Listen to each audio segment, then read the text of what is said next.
Hello, and welcome to another fun-filled edition of Adam's Music Box, where it was this month in 1997 that one of the last great singer-songwriter festivals came into being. And I'd better put my microphone in front of me so you can hear me.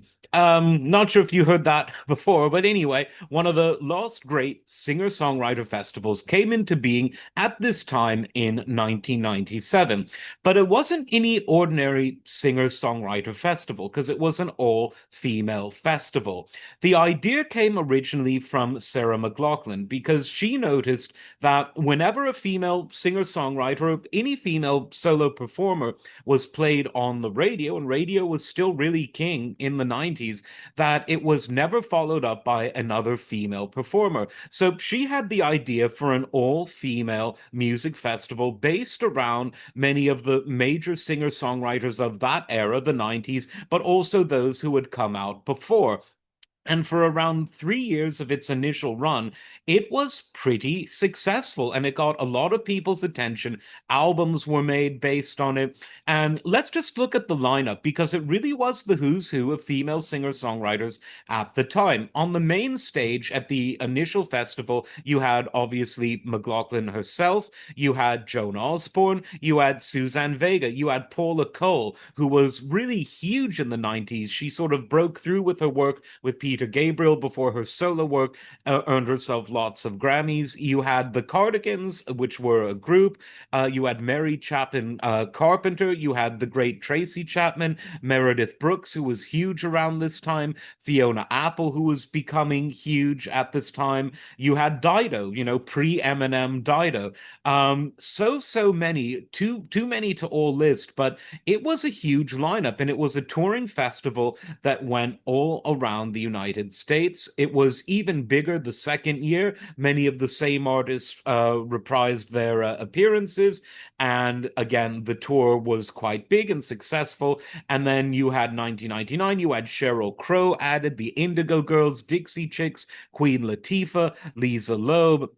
Luscious Jackson, Monica, Sarah McLachlan again, Liz Phair. These were big names.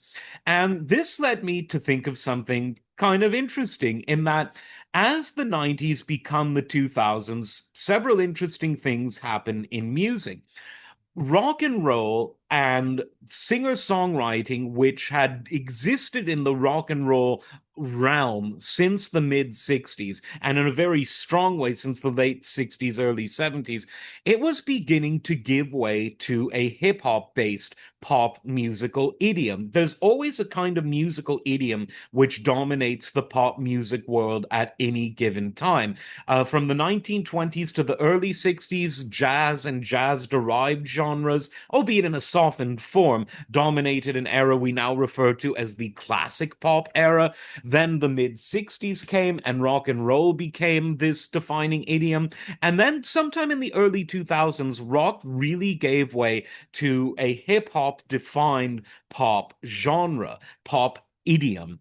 And how did this affect singer-songwriters? Well, there's always going to be a need for singers and there's always going to be a need for songwriters. But increasingly, the role of the producer became more important because rather than a single singer-songwriter with a guitar or a piano, whether male or female, it became a singer-songwriter working with a producer creating the beats to have a hip-hop style backing track to the song that is being sung. That said, I think that Lilith Fair, while it didn't necessarily resurrect the singer-songwriting genre, it did help to give a lot of attention to female singer-songwriters who became, and I would argue still are, very, very dominant on the charts in this era in which the hip-hop derived musical idiom is still the main sound of pop music. This paved the way in many ways for people like Taylor Swift, for people like Katy Perry, for so many others. And so it's easy to forget that sometimes things that represent the close of a genre actually open up the doors for the next genre. And in that sense, I think Lilith Fair's legacy to the world of music remains very strong today. But let me know what you think. And as always, like, subscribe, and we'll see you next time. Take care.